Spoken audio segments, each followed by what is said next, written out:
Bom, gente, nesse vídeo vamos resolver algumas questões ligadas a gráficos e funções que caíram, por exemplo, na prova do Enem de 2022, do ano passado. A referência aqui dos números das questões é a numeração da prova rosa. Então vamos tentar aí ajudar um pouco, né, com essas resoluções para a prova aí do Enem que está se aproximando, tá? Questão 141. O comando, né, é bom sempre ler primeiro lá o que é que ele vai pedir para depois já ler todo o restante, tendo ideia do que vai ser pedido. Represente por Q a quantidade de peças vendidas no mês por esse funcionário. Então, Q é a quantidade de peças vendidas. E por S de Q, o seu salário mensal. Então, uma função S que varia de acordo com o valor de Q. Então, o salário varia de acordo com a quantidade. A expressão algébrica que descreve S de Q em função de Q. Então, ele quer saber a expressão algébrica. Vamos ver tudo agora. O funcionário de uma loja tem o seu salário mensal formado por uma parcela fixa. Então, o salário, a gente já sabe que o S de Q tem uma parcela fixa, que é igual a R$ 675, mais uma comissão que depende da quantidade de peças vendidas por ele no mês. O cálculo do valor dessa comissão é feito de acordo com os seguintes critérios. Então, é 675 mais uma comissão. Vamos ver os critérios. Até a 50ª peça, então, enquanto Q é menor ou igual a 50, paga-se R$ 5 por peça. Então, a gente sabe aqui que a parte que é de comissão vai ser o quê? Vai ser 5 vezes Q. Assim, cada peça que eu for vendendo, eu vou ganhando mais R$ 5. 5 vezes Q. Primeira peça 5, segunda peça, com duas peças já são 10 e assim vai, tá? A partir da 51ª, então quando Q é maior que 50, eu passo a receber R$ 7 por peça, mas só a partir das novas, né? Então, a minha comissão ainda é o que eu já vendi até 50, que foi 5 vezes Q, e a partir de 50, ou seja, a partir de Q menos 50, eu começo a ganhar quanto? Eu começo a ganhar R$ 2 a mais. Entenderam? Eu ganho 5 por cada uma até 50 e depois eu ganho mais R$ 2 para chegar aos 7 para o número de peças que passar de 50. Então, basicamente, eu tenho só que transformar isso aqui na função. Então, o S de Q para Q menor ou igual a 50 já está pronto. O S de Q, nesse caso aqui, é igual a 675 mais 5Q, que é a comissão. Para esse de baixo, a gente precisa desenvolver um pouquinho esse C aqui. Essa comissão vai ser 5Q mais 2Q menos 100, que é igual a 7Q menos 100. Ok? Então, para Q maior que 50, eu tenho que o S de Q é igual a 675 mais a comissão, que agora é 7Q menos 100. Ou seja, nesse caso aqui, S de Q é igual a 675 menos 100, 575 mais 7Q. Então, eu tenho o valor aqui em cima, o S de Q. Eu não coloquei o parênteses. É igual a 675 mais 5Q. As duas aqui colocavam isso. E para Q maior que 50 é 575 mais 7Q. Portanto, é a letra E. Eu corrigi aqui porque essa questão na época foi anulada justamente porque o valor aqui estava errado. Então eu coloquei aqui para que a gente pudesse resolver e chegar à resposta correta. Tá bem? Próxima questão. Aqui no comando. A sugestão dos períodos é que seja escolhida a proposta cujo período de intensificação da propaganda englobe o mês que, segundo o modelo, há a maior quantidade de infectados. Então você já sabe que é algo relativo à infecção e que você tem um ponto de máximo. A sugestão foi aceita, a proposta escolhida foi. Então vamos ler agora. Ao analisar os dados de uma epidemia de uma cidade, peritos obtiveram um modelo que avalia a quantidade de pessoas infectadas a cada mês, ao longo de um ano. O modelo é dado por P de t é igual a menos t ao quadrado mais 10t mais 24. Então a gente vê que isso aqui é uma parábola e tem sentido porque aqui, como A é negativo, né, o que acompanha o t ao quadrado, é uma parábola virada para baixo, então ela tem um ponto D máximo. Essa epidemia tem um ponto de máximo que é justamente onde ele quer saber para poder fazer a melhor divulgação da propaganda sobre isso. Então já vou deixar aqui uma parábolazinha desenhada para baixo, tá bom? Sendo t um número natural variando de 0 a 12. Então aqui é o eixo dos t's, é o tempo. Vai variar de 1 a 12, que é o mês. Representa os meses do ano. E P de t, que é esse eixo vertical, é a quantidade de pessoas infectadas nesse mês. Então a quantidade de pessoas aumenta e depois diminui. Para tentar diminuir o número de infectados no próximo ano, a Secretaria Municipal de Saúde decidiu intensificar a propaganda oficial sobre os cuidados com a epidemia. Foram apresentadas 5 propostas, então as 5 aqui, com diferentes períodos de intensificação das propagandas. Então eles querem saber qual desses períodos aqui é o mais interessante para que aconteça justamente quando eu tenho um ponto de máximo. Basicamente eu tenho que calcular o ponto de máximo dessa função. Seria calcular o ponto que tem o x do vértice e y do vértice. Só que aqui eu só preciso calcular o x, nem preciso me preocupar com o y. Qual é a fórmula para o x do vértice? O x do vértice é igual a menos b sobre 2a. Simples assim. Então, quem é o a ali naquela equação? O a é igual a menos 1. O b é igual ao que acompanha o t, né? O grau 1. Ou seja, b é 10. E o c é que não tem t nenhum acompanhando. 24. Então, vamos jogar isso aqui. Igual a menos b, que é menos 10, sobre 2a, sobre 2 vezes menos 1.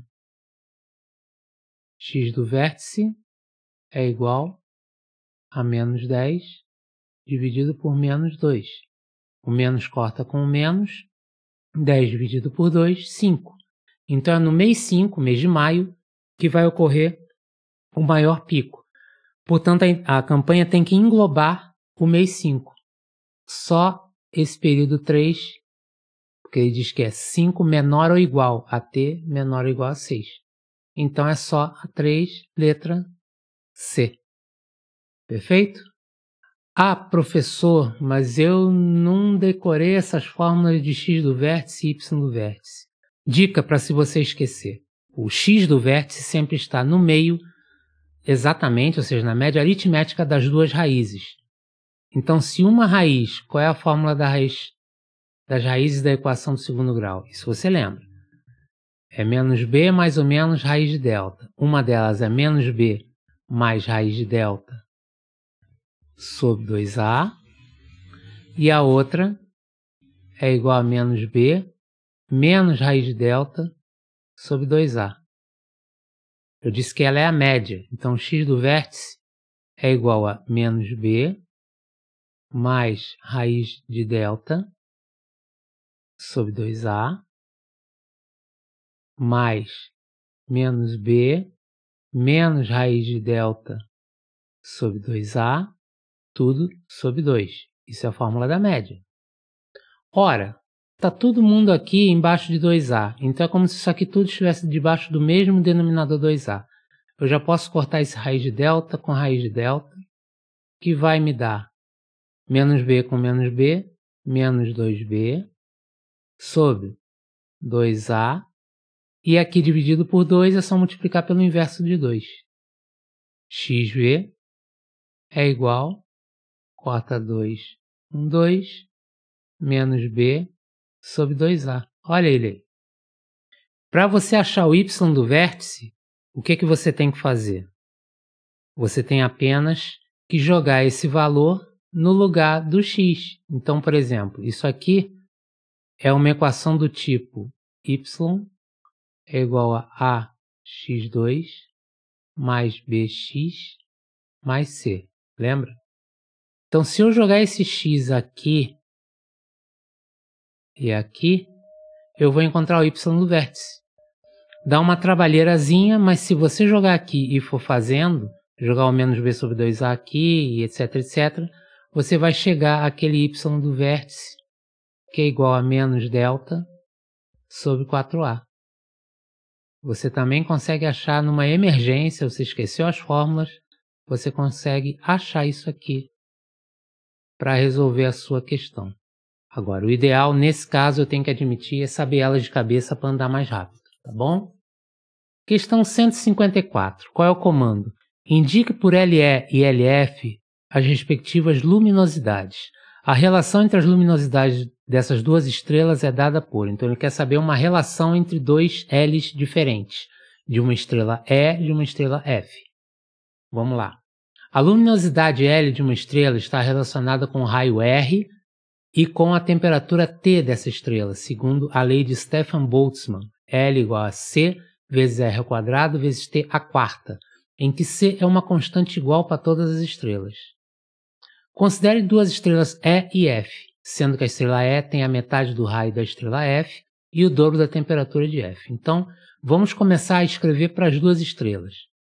Eu tenho que o L da estrela E é igual a uma constante que é igual a todas, então não precisa ser constante do E, é a constante só, C, vezes o raio do E da estrela E ao quadrado, vezes o T também da estrela E elevado à quarta, ok? A mesma coisa para a estrela F, é o mesmo C vezes RF ao quadrado, vezes TF à quarta, ok? A estrela E tem a metade do raio da estrela F, então eu começo a substituir. O raio da estrela E é a metade do raio da estrela F. Então, o raio da estrela E é a mesma coisa que o raio da estrela F sobre 2. Só que tudo isso tem que estar ao quadrado, porque o RE inteiro é que está elevado ao quadrado. Vezes... Aí agora ele também diz mais uma coisa. O dobro da temperatura de F. Então, a temperatura do E é igual ao dobro da temperatura de F.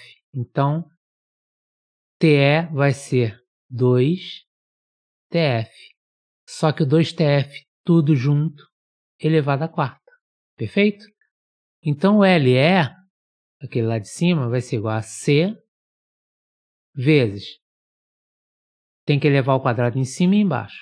RF ao quadrado sobre 4. Vezes, aqui tem que elevar tudo à quarta. Então, 2 elevado à quarta. 2 vezes 2, 4, vezes 2, 8, vezes 2, 16. Vezes TF à quarta.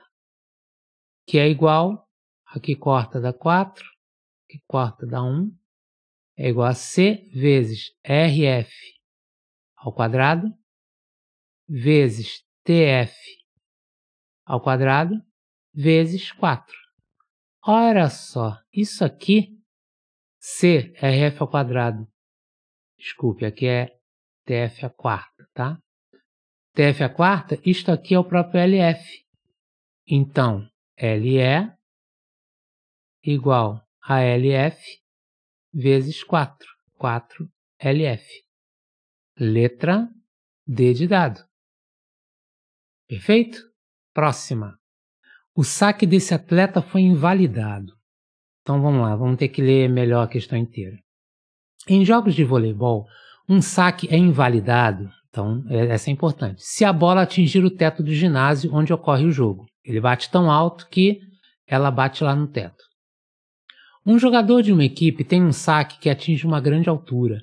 Seu recorde foi quando a batida do saque se iniciou a uma altura de 1,5 m do piso da quadra. Então ele está aqui, ele segura a bola a 1,5 m do chão. E a trajetória da bola foi descrita pela parábola y igual a menos x ao quadrado sobre 6, menos 7x sobre 3, mais 12. Então essa equação aqui é importante. Em que y representa a altura da bola em relação ao eixo X das abscissas, que está localizado a 1,5 m do piso. Então ele já fez o favor de colocar o eixo do X a 1,5 m, que é da onde começa a bola. Então já me facilitou um pouco aqui. Suponha que em todas as partidas algum saque desse jogador atinja a mesma altura do seu recorde, ou seja, vai obedecer essa equação. A equipe desse jogador participou de um torneio de voleibol no qual jogou 5 partidas, e cada uma delas em um ginásio diferente.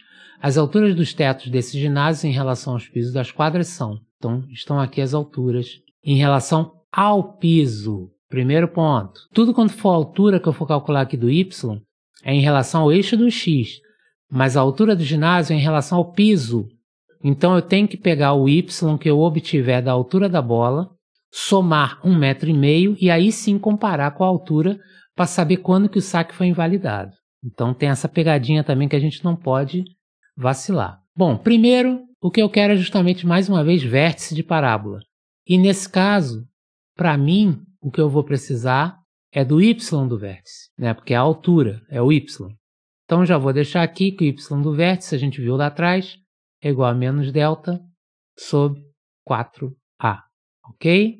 Então ela vai ser invalidada quando esse y mais 1,5 for maior que essa altura. Maior ou igual, né? Porque se for igual é porque ele atingiu, né? Chegou a encostar. Então vamos calcular. Esse y do vértice, então, é menos delta, ou seja, menos b ao quadrado menos 4ac sobre 4a. Vamos começar a substituir. Quem é a? Vou deixar anotado aqui. A é o que multiplica x ao quadrado. No caso é menos 1/6. O que está multiplicando aqui o x em cima é 1. Então, menos 1/6. Quem é b? b é o que multiplica x. Menos 7/3. Quem é c? 12. É o termo que não tem x nenhum. Então, vamos tacar na fórmula. Y do vértice é igual a menos b ao quadrado. Menos 7/3 ao quadrado. Menos 4ac. Esse menos que ficou aqui fora, eu vou botar um colchete porque ele pega tudo. Menos 4 vezes a menos 1/6, que multiplica c, 12. Tudo isso dentro do colchete que eu fiz. E vamos dividir por 4a. Por 4 vezes menos 1/6. Ok? Tranquilidade? Vamos desenvolver isso aí. Não tem que ter medo não, não é hora para medo. Y do vértice é igual a menos 7 ao quadrado dá 49 e embaixo 9. Que se eleva ao quadrado em cima e embaixo. Menos, esse 6 pode cortar com 12 aqui. Aqui tem um menos, tá? Não esqueçam disso. Aqui vai dar 2. Só que esse menos, com esse menos daqui de fora dá mais. Então, vai dar mais 4 vezes 2, 8. Então, aqui é mais 8. Sobre, aqui dá para simplificar também, dá 2 aqui, dá 3 aqui. Então, dá menos, que o menos está aqui, menos 2/3. Y do vértice é igual. Aqui vamos tirar MMC. Aqui dá 9, aqui dá 1. Então continua menos 49 mais 72 sobre 9.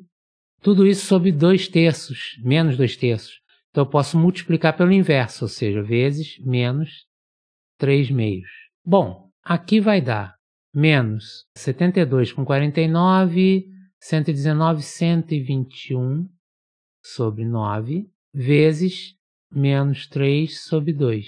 Corta aqui dá 1, corta aqui dá 3, o menos com menos vai ficar mais, vai dar 121 dividido por 6, que é igual a 20. Você pode, 120 dividido por 6 daria 20. Mais 1/6. Eu não vou ficar fazendo a conta aqui porque eu não preciso. Isso é o y do vértice. Agora tem que saber a altura mínima do ginásio. A altura do ginásio tem que ser maior do que esse valor, 20 mais 1/6, né? Mais 1,5, que é a altura que a bola está em relação ao chão quando ele bate. É aqui que passa o eixo X. Então, o H do ginásio tem que ser maior que 21,5 mais 1/6. 1/6 é 0, qualquer coisa. Daria 0,16666, mas não precisa nem entrar nesse mérito. Então vamos lá, as alturas. Se a altura do ginásio for maior, passa. Se for menor, não passa. Então 17 vai anular, 18 vai anular, 19, 21 também vai anular, só o 40 que vai passar. Então vai ser invalidado para o ginásio 1, 2, 3 e 4. 1, 2, 3 e 4. Letra D de dado, ok? Próxima. Bom, o comando da questão. Quantas vezes a velocidade do pistão se anulou durante as 10 horas de funcionamento? Calma, muita calma nessa hora. Ele fala a velocidade do pistão se anulou. Aqui é temperatura em graus Celsius, aqui é tempo em horas. Esse gráfico não é da velocidade do pistão. Então não é só pegar aqui o número de vezes que passou no 0 e tacar o 4 aqui. Essa é a pegadinha da questão. Você tem que agora ler. Tem que ser quando a velocidade do pistão se anula, tá? Uma máquina em operação tem a sua temperatura T grande monitorada por meio de um registro gráfico. Ao longo do tempo, T pequeno. Essa máquina possui um pistão cuja velocidade V, olha ela aqui, varia com a temperatura T da máquina, de acordo com a expressão V é igual a T ao quadrado menos 4. Após a máquina funcionar durante um intervalo de tempo de 10 horas, então aí sim a gente olha para o gráfico, o seu operador analisa o registro gráfico apresentado na figura para avaliar a necessidade de eventuais ajustes, só que essa figura é em relação ao T. Sabendo que a máquina apresenta falhas de funcionamento quando a velocidade do pistão se anula, e aí ele quer saber quando a velocidade se anula, ou seja, quando é que V fica igual a 0. Aí você tem que achar o T quando o V é igual a 0 e aí procurar aqui. Então, para V igual a 0, jogando nessa equação, eu vou ter que 0 é igual a T ao quadrado menos 4. A partir daqui é moleza, a questão toda é interpretação. T ao quadrado igual a 4, de onde se conclui que T1 pode ser raiz quadrada de 4, que dá 2, ou então pode ser menos raiz de 4, que dá menos 2. Quando a temperatura chega a 2 ou a menos 2 graus Celsius, aí a velocidade do pistão se anula. Quantas vezes a temperatura passou por 2 e menos 2? Aí sim, 2. Aqui ó, passou uma vez, por menos 2, 2 vezes, 3 vezes, 4 vezes, 5 vezes. Então, letra E, 5 vezes. Viram? Essa aqui, a questão não é a conta é bem simples. O problema é prestar atenção no que ele pede e o que ele dá. Tá bom? Questão 165. Qual é o comando? Ao final do 30º dia, quanto faltará no volume de vendas em real para que a meta fixada para o mês seja alcançada? Então eu sei que eu vou ter que calcular o valor aqui no 30 para fazer alguma coisa. Vamos lá. Uma loja de roupas fixou uma meta de vendas de R$ 77 mil para um determinado mês de 30 dias. Então em 30 dias ela tem a meta de vender R$ 77 mil.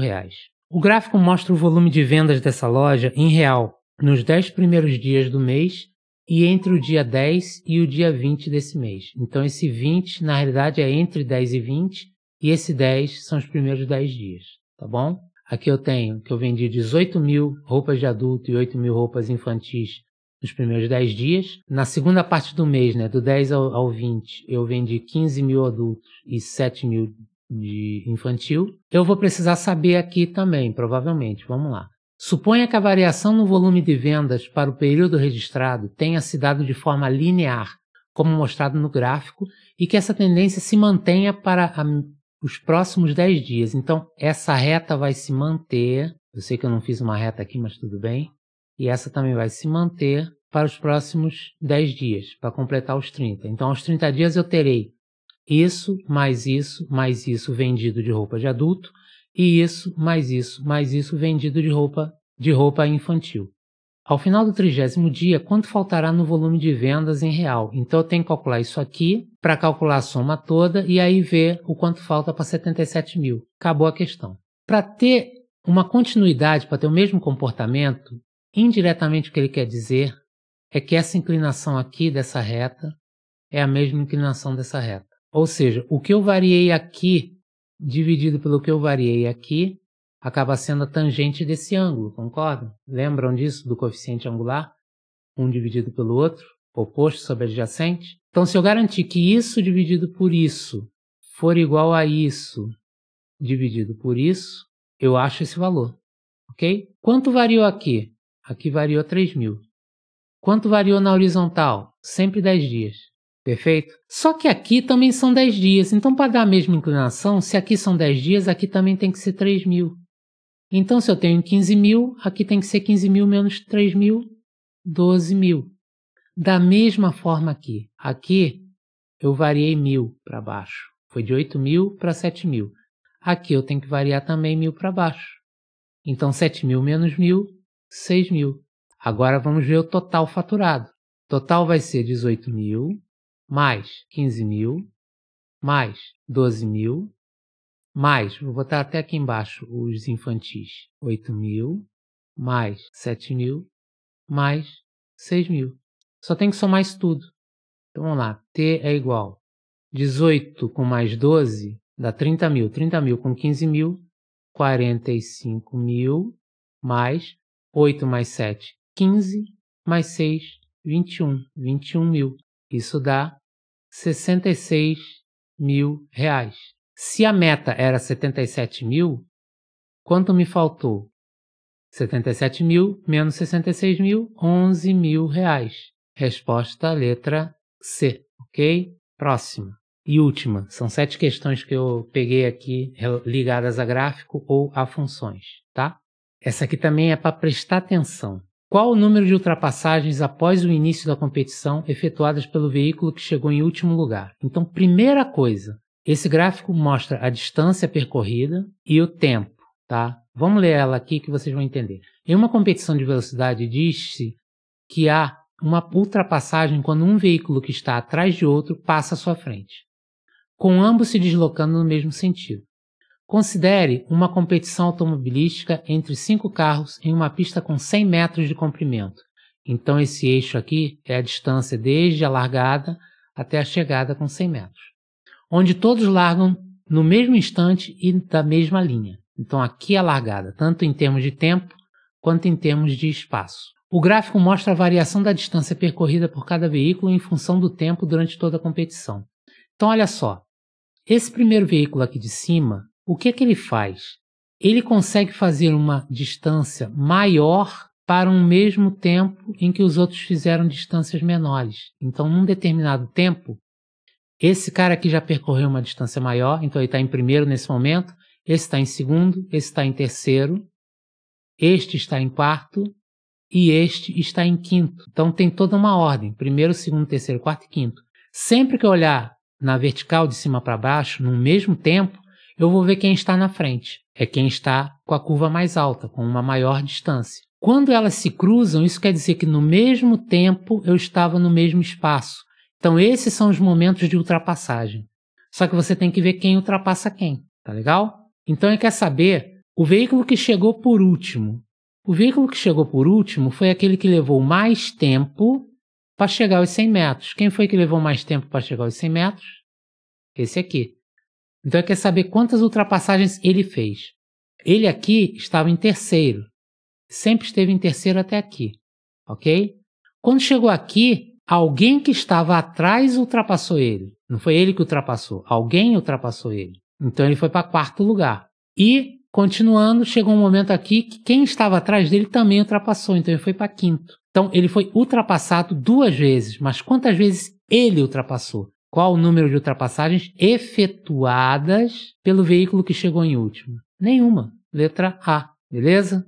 Eu vou ver se eu consigo fazer mais um outro vídeo com mais algumas questões, mas essas aqui ligadas a gráfico e funções, espero que possam ajudar vocês. Um grande abraço, que tudo dê certo para vocês.